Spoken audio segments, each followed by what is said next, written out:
Hola, amigos, pendejos. What's up, guys? Welcome back to another video. Today I'm showing you the deck profile that helped me to reach Diamond 1 in the previous season. For the people that knew or didn't know, I don't know who did, but yesterday was the last day of the last season's campaign. Yesterday was the last day from last season, right? And on my Twitch, by the way, guys, follow me on Twitch. I was grinding to Diamond 1, and in the last 2 hours I did some changes to the deck where I added Dark Ruler and Evenly Matched to this deck and some other cards out.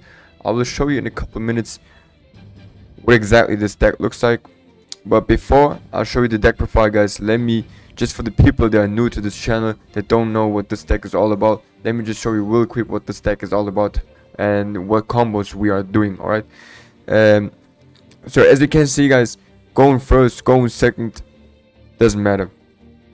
This deck is consistency wise, it's really good, and I haven't bricked with this deck yet. I don't want to jinx myself, but yeah, I haven't bricked yet. But like I said, see, we can go sure at first, we can go second, doesn't matter. With Dark Ruler no more and evenly match, we will completely wipe out my opponent's whole board. And going first, this is what we're going to do. Activate Black Wild, bait him with Black Wild, hope that he exactly ashes it, just like he just did. So that means we're just good to go. And pray guys, that your opponent does not have ash. If he does if he did max C, pray that your opponent doesn't have max C. If he does have max C, then you want Call by the Grave on your hand or ash also. We're also playing 3 ashes, by the way. So for the combo, all we need is 1 Zephyros and 1 random Blackwing monster. If not Zephyros, then Simoon is even better. But yeah, at the end, all we need is at least 2 Blackwing monsters. Okay, so if we have Zephyros already on the field, then we will search with Ystrix the Raider's Ring always, okay? Because then we can use Zephyros effect from the graveyard and get Black Wild back to our hand. But if we don't have Black Wild on the field, then you want to search with Ystrix Bora and send Bora back to your hand. Alright, guys, really important, don't forget about that. Only if you have Black Wild on the field, go for Raider's Wing. Otherwise, don't do it. Okay? Alright, great. Next thing, we are going for Ystrix, and then we are going to use Ystrix effect, get Stranglelanius, a card that I used to play, then I stopped playing him, but honestly, consistent wise, this is the best card to play right now in this deck. Alright, so I hate adding more cards to this deck that are non-Blackwing monsters, but yeah, it is what it is. We have to play it like this until we get the new Blackwing support, guys, so I'm sorry. So now Ystrix effect, and we get the rank up. Lanius and Ystrix go for Badish. Now you can use Badish's effect to send time, boost the graveyard, get the magic launch, stat, activate Boots effect, get the Brigandine to your hand. Now use the rank up. By the way, guys, you just see, like we usually, like a couple months ago, if we don't play Strangle Lanius, we have to go for Raider's Wing and then detach the material from Ystrix. That means Ystrix would now have 0 attachments, and this is what we not want to do, guys. This is why we're playing Strangle Lanius, by the way. We want to have at least 1 material still attached to Ystrix, because this way we can actually go for Aslan Falcon with 2 attachments and then activate Aslan Falcon's effect and special summon another Zephyros from our deck. Then we will activate the Brigandine and Zephyros to go for the Magician, and then boom, just like that, we got this beautiful board.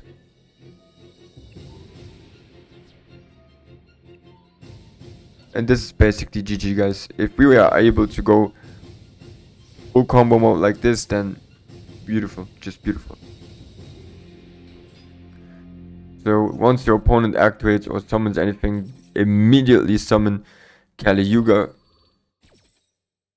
And for the people that didn't know, Kali Yuga negates the whole field until the end of this turn. So even the cards that are activated afterwards or before that, they're all yes. Alright, guys, let me show you one more turn real quick for you guys. See, for example, right now, guys, we're going second. We're playing one Max C in the stack. Max C is basically like your opponent, just no one nowadays want to accept or challenge the Max C challenge. Alright, so usually people just surrender their turn like that, because they don't want this to happen. Yeah. And then once our turn is, we will just go full combo again. And yeah, let me hurry up this time. And this is, by the way, also an OTK.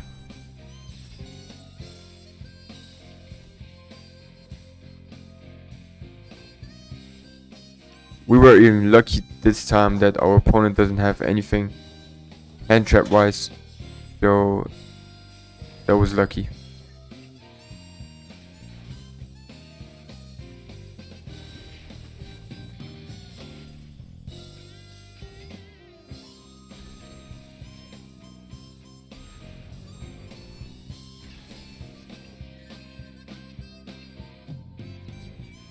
And just like that.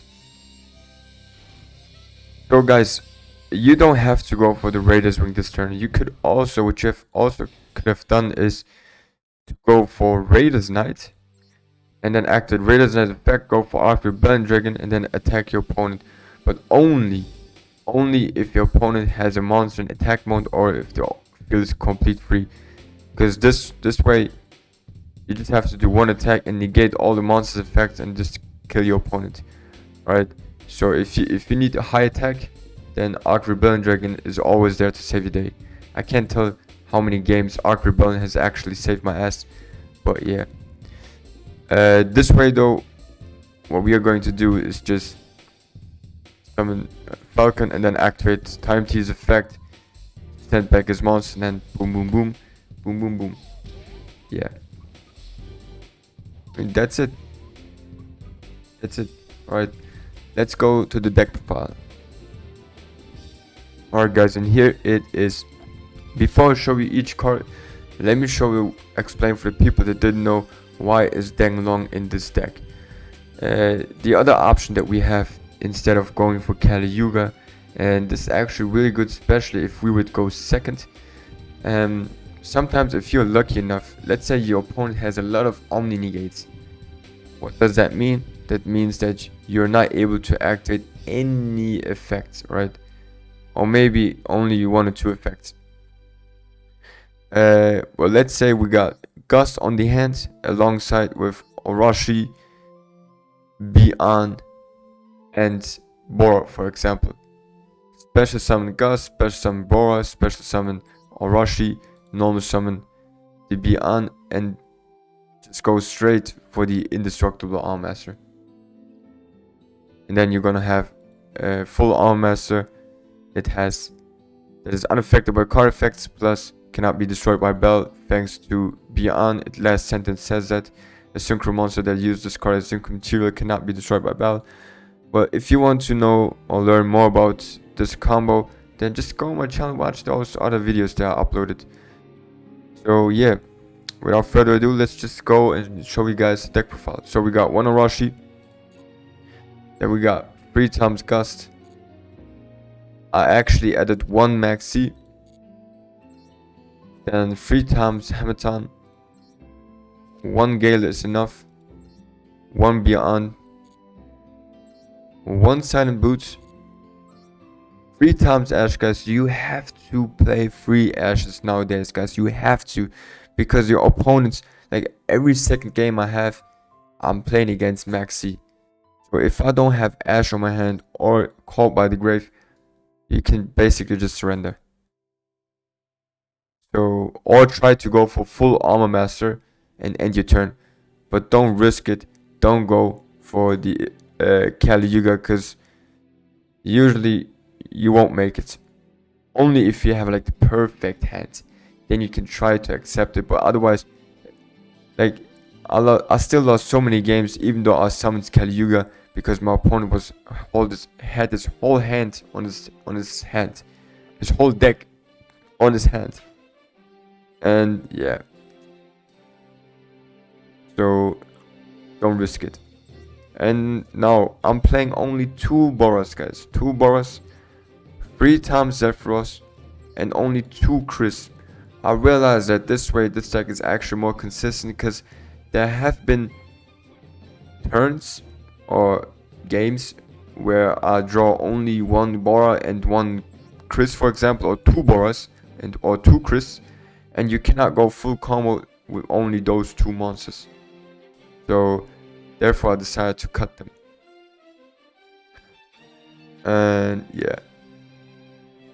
And then next thing that we have is, by the way, if you have Hamatan or Orochi, Hamatan, Gust on your hand, or Orochi, Gust, Chris or Bora on your hand, this is also easy summoning for the Indestructible Arm Master, because you can actually chain lock your opponent once Danglong is summoned to chain 2 Orochi on Danglong, so that your opponent cannot Ash the Danglong, and then you can get Beyond to your hand and then normal summon Beyond, and your opponent cannot do shit about that.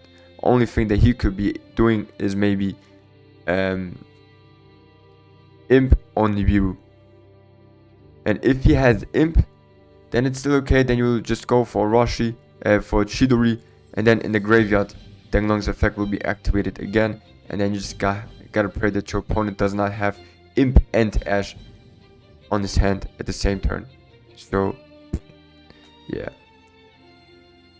Next thing, we are playing 1 Ostrom. In my opinion, 1 Ostrom is completely enough, because I don't want to have 2 Ostroms ever on my hand. Never. If I ever have 2 Ostroms on my hand, I'm going to shit bricks. So yeah. Then we got 1 Raider's Ring, 1 Stranglelanius, 3 times Simoon.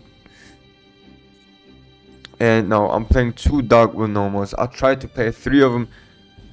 I bricked a couple times. There was actually a game where the next 2 turns I draw every time Dark Ruler, so that's why I promised myself to never ever play Darkwood no more. Shout out to Gyacho, you already know what I'm talking about. But yeah, the 2 Darkwood normals is completely enough. Then we got 1 Pot of Prosperity. 3 times Pot of Prosperity. Only in critical situations I would choose to banish 6 cards, but if not, just banish 3 cards. Usually we banishing Danglong, Chidori, and Zeus if you want to, or even full Arm Master, but I'd rather go for Zeus. And yeah. And then we got 2 times Black Wyvern, guys. Now you might ask me, why only 2 Black Wyverns? Guys, trust me, consistent wise, it makes more sense to play only 2 Black Wyverns. I know it sounds crazy, but trust me, it is actually really smart, right? And then 1 Magic Launch, 2 times Call by the Grave. Simple, almost every deck has 2 Call by the Graves.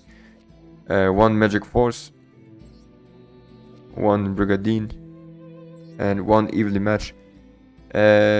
Even Match is actually really good, but we can also take Evenly Match out and put other cards in there. For example, another Hand Trap or another Blackwing monster if you want to.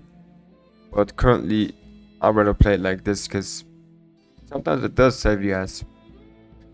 The extra deck, we got 1 Danglong, 1 Chidori, One full armor master. Gym Buster, you guys.